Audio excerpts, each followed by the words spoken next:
Syracuse Basketball is trending towards having another big offer sheet in the class of 2026.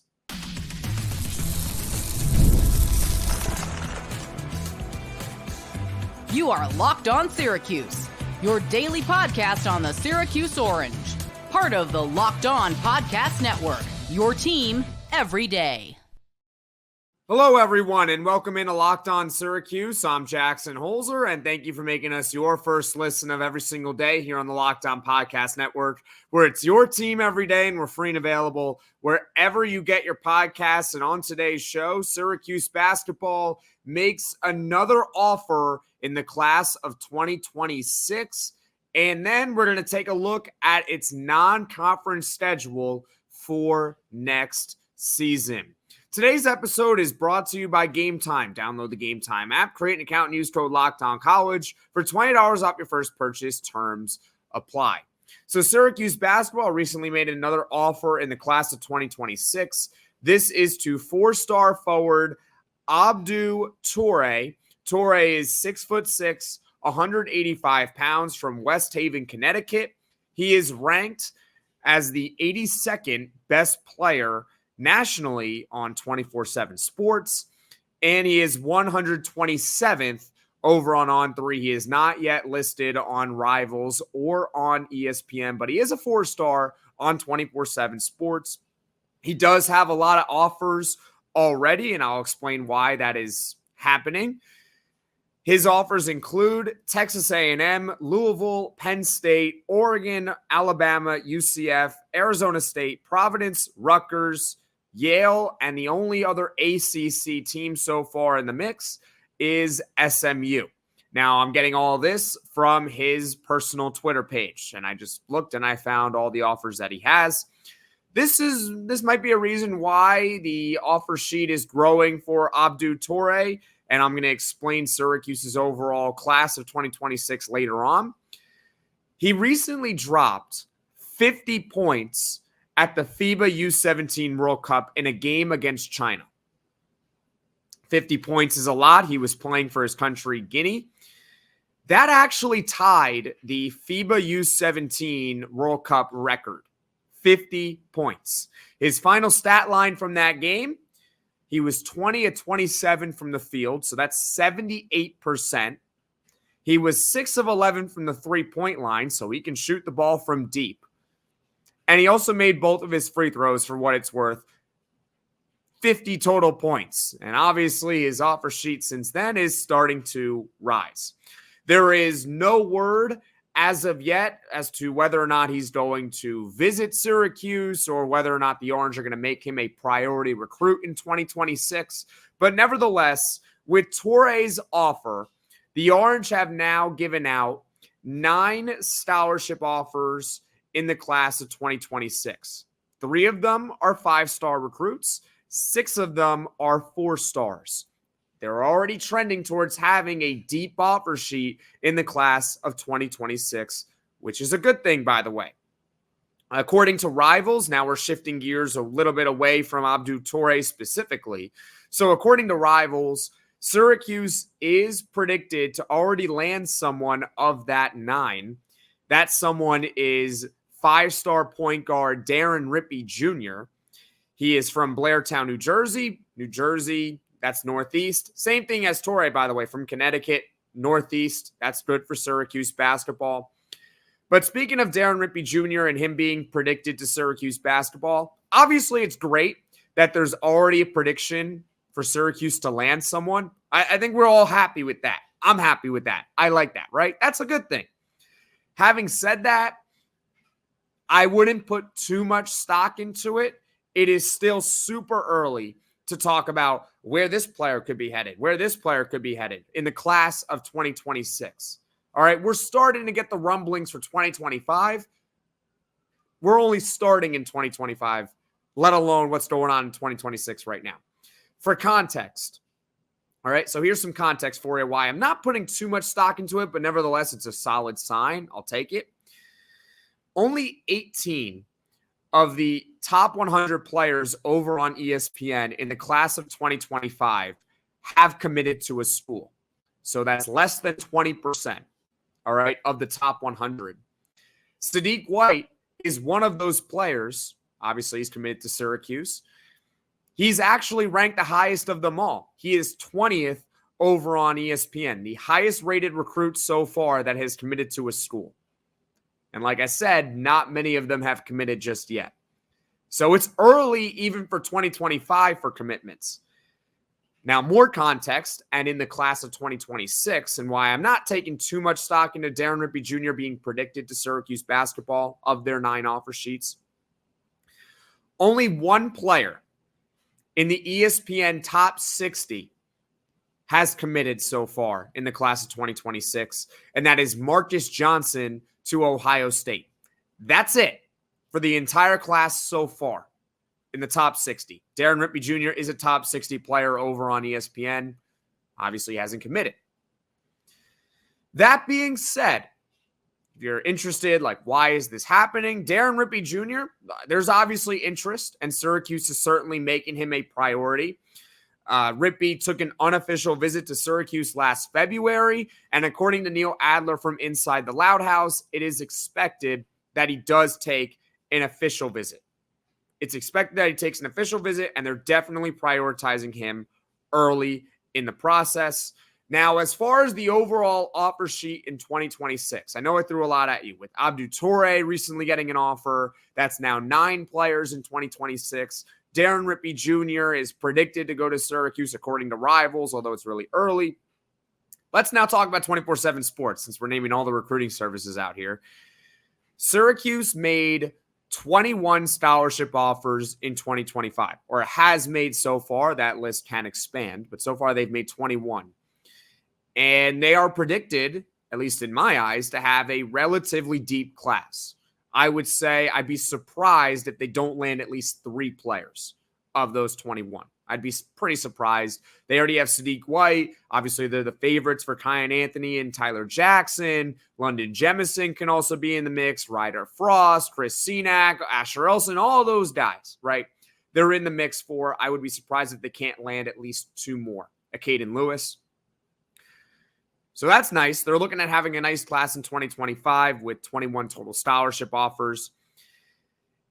In 2024, obviously it worked out in the end getting Donnie Freeman and Elijah Moore having a top 10 high school recruiting class. But they only made 13 scholarship offers, and they only got 2 players. Now, they're good players, so that's nice, but still. In 2023, they made 14 scholarship offers, and they only got William Patterson. That's it, right? And in 2022, Syracuse made 22 total scholarship offers.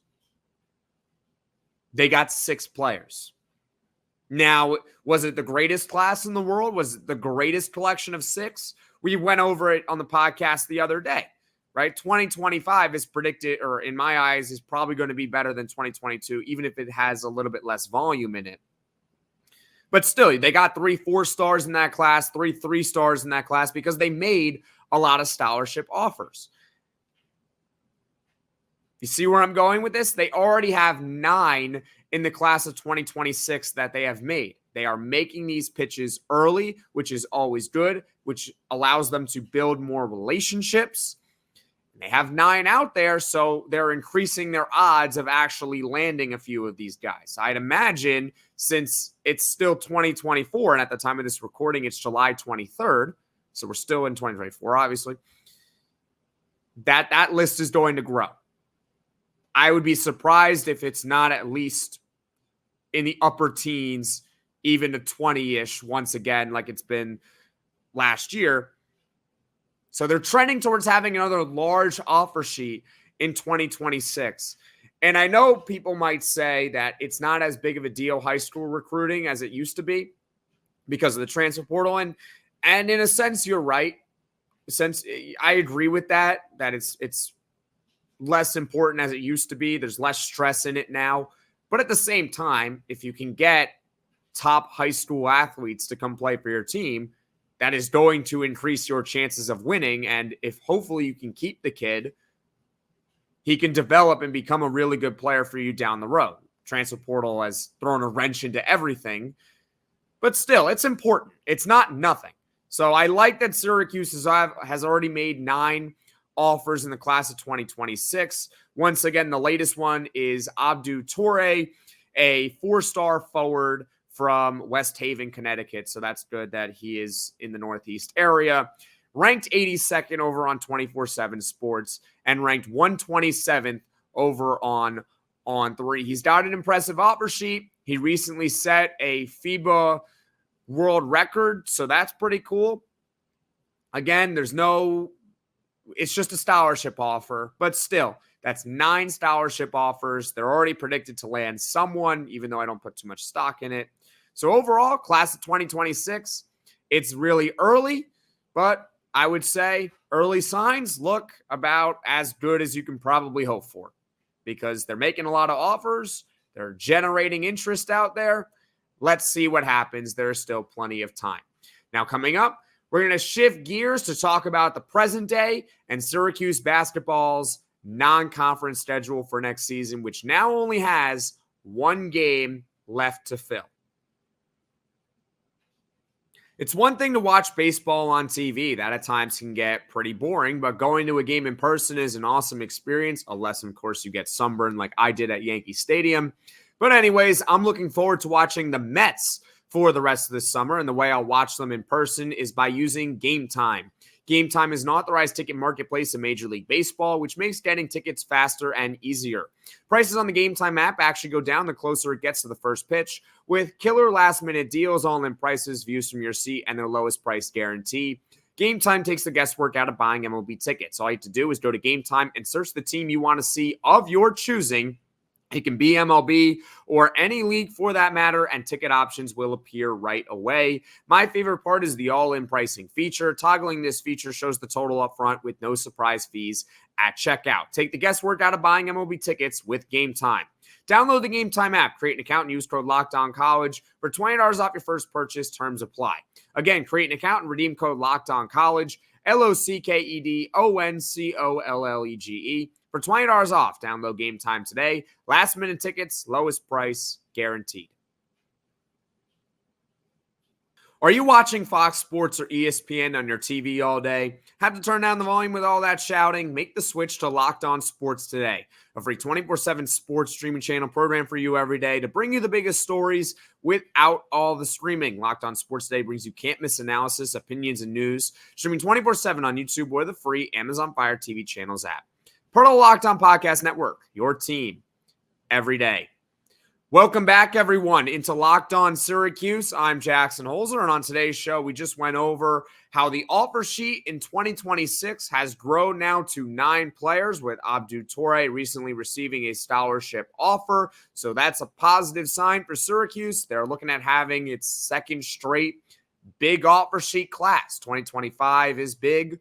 2026 maybe is even bigger. Hopefully it can reach at least 20 so you can get a decent quantity of players. Now it's time to shift gears and talk about the present day and Syracuse basketball's non-conference schedule for next season, which now only has 1 game left to add. So the recent news: Syracuse and Colgate are going to play once again in non-conference game. It's going to be once again a home game for Syracuse basketball. It'll take place Tuesday, November 12th. The time has not been announced just yet, but it will be Tuesday, November 12th. I'd imagine it's going to be a night game because it is during the week. Now, Syracuse last season, they beat Colgate. They actually beat Colgate, which is weird to say because it's Colgate. It shouldn't be that hard to beat Colgate. That was the game in the third game of the year where Syracuse came back from 24 points down in the second half. Saved us from a third straight year of embarrassment from Colgate. Before that, Syracuse had lost 2 in a row to Colgate, which is not good considering that they have basically played every single year for a long time. And the last time Syracuse had lost to Colgate was in 1962, before they had finally lost again in 2021. So I'll rephrase that. Prior to 2021, the last time Syracuse had lost to Colgate was in 1962. So that's obviously a long time. Then they lost to Colgate again for the second straight year. And last year they came back from 24 points down to beat Colgate, which quite honestly was the early benchmark of the season that kind of let me know at least that they were going to be a little bit better than in years past. Obviously, they didn't make the tournament, but they did end up being better. They won 20 games in the regular season, and they qualified for the NIT, but they didn't accept the invite. So they were better, and the early benchmark was Colgate. Obviously, there's another benchmark to climb, though.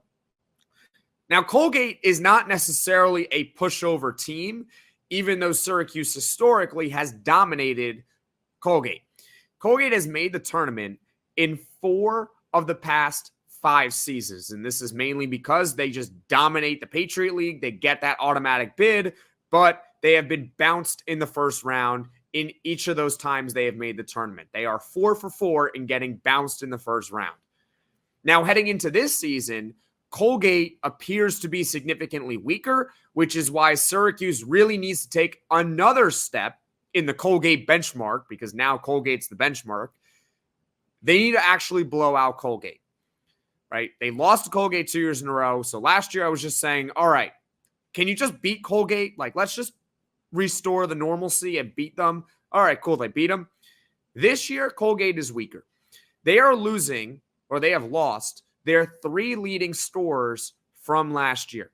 They've lost them all. That includes the Patriot League Player of the Year, Braden Smith. Remember, we were talking about a few months ago, Braden Smith maybe being a target for Syracuse. Obviously, he didn't end up going to Syracuse. I believe he went to Gonzaga. But he's the former Patriot League Player of the Year, played for Colgate last season. He transferred out. He's gone, as well as their 3 other leading scorers. They're all gone, right? So Colgate appears significantly weaker.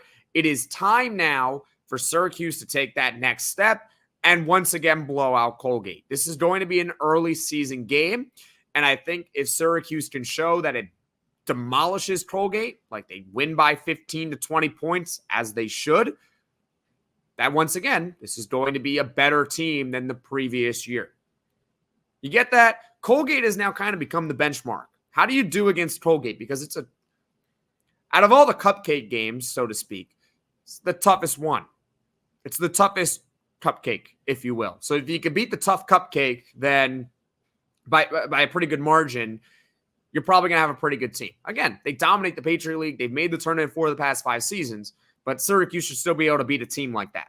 Last year they did. Hopefully they can take the next step and blow this team out. They are weaker than last year. Anyways, Colgate is now in the fold. The Orange have 1 more game left to add in its non-conference schedule. They're going to play 20 ACC games, 11 non-con games. 10 of them have been filled. I'll give you the list of them in order. Not necessarily going to give you the time and date, but I'll give you the list in order.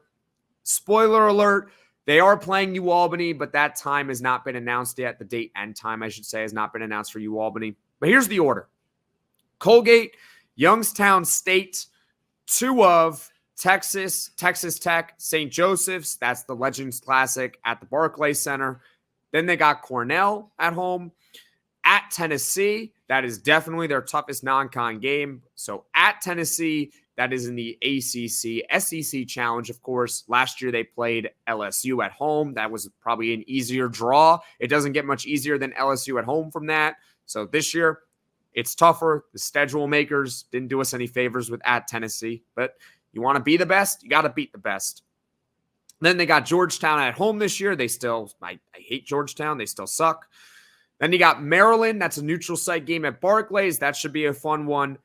They also have Bucknell on the schedule. And as I said, UAlbany has not been announced when that is going to occur, but they will play UAlbany. So there's 1 more game left, and they need to add another cupcake. Once again, they need to add another cupcake. They got plenty of tough games, plenty of games that could go either way on this non-con schedule. More cupcakes, please. Or cupcake, I should say. At Tennessee is tough. Georgetown, even though they still suck, did improve its roster, in my opinion. They should be better than in previous years. So that's not going to be an easy one, even though it's in the Dome. Maryland, neutral site. Could go either way. Maryland, you might be able to say, is a little bit better of a roster, but who knows? We'll have a better idea come game time. I believe that game is in December. Texas Tech, St. Joseph's. You're going to play two of those teams. That's not going to be easy. So they need another cupcake. And what has been speculated a lot on Syracuse.com is that final game that needs to be added could be Moyne. Moyne recently a Division I team. That makes perfect sense to me. They should be able to annihilate Moyne. No disrespect to Moyne, but they should be able to crush them. That would fit the bill. That would fit it. Any cupcake would work. So that concludes Syracuse basketball's non-conference schedule for next season. Locked On has launched the first ever national sports 24/7 streaming channel on YouTube, and now it's also available on Amazon Fire TV in the free Fire TV channels app. Locked On Sports Day is here for you 24/7, covering the top sports stories of the day with the local experts of Locked On, plus our national shows covering every league. Find Locked On Sports Today now available on the free Fire TV channels app. Welcome back, everyone, into Locked On Syracuse. I'm Jackson Holzer, and on today's show, we have gone over Syracuse making another offer in its 2026 recruiting class. They still haven't landed anyone, but obviously super early, no big deal. 99% of the players have not committed in the class of 2026. We also talked about Syracuse present day, its non-conference schedule for next season, and they need to add another cupcake. Now, the cupcake is speculated to be Moyne. That would make perfect sense because they got enough tough games on it. I would say for Syracuse basketball, just expanding on the non-conference schedule conversation here, last year they did pretty well in the non-con. They only lost, I believe, 2 games. They only lost 2, and I believe that was Gonzaga and Tennessee. So they did pretty well on face value. But the key this year, even if they don't go 9-2, is to have, once again, no embarrassing losses, which they didn't have any embarrassing losses in the non-con last year, which was nice. So that means no losing to Colgate, right? No embarrassing losses, obviously. I just hope that they can keep it close at Tennessee. Just keep it close. And I don't mean like what it was last year against Tennessee, quite frankly, which was a close game until the final few minutes. I'm talking a complete 40 minutes, relatively close game. I do not expect Syracuse to win at Tennessee, but I just hope it's close. If you lose by 5 to 10, that's not a huge deal, right? Once you get past 10, then it starts to become more blowout territory. 5 to 10 points, that would be fine. Hopefully, they can beat one of Texas and Texas Tech, although those two project to be top 25 teams next season. So that could be tricky. Chances are what's going to happen is they're guaranteed to play one of them. Chances are, though, hopefully they can win, but if they lose, then the next game is against St. Joseph's, and hopefully they can beat that team. Georgetown at home, hopefully you can win that one, right? Maryland in neutral site, hopefully you can get a win in that game. Overall, it's not too difficult of a non-conference schedule. I hope that this team can, the margin of victory, the style points have got to be there. It hasn't been there the last few seasons. Keep it close against the good teams, right? Hopefully you can eke out wins and blow out the bad teams. You have to blow out the bad teams. Style points matter in college sports. So that kind of wraps up the whole non-conference schedule conversation. Obviously, later in the week, we're going to talk about what Syracuse and everyone has to say regarding football-wise because ACC Media Week is here, so stay tuned for those episodes. Hopefully, you're going to get some guests on the podcast to talk more Syracuse basketball recruiting, so stay tuned for that as well.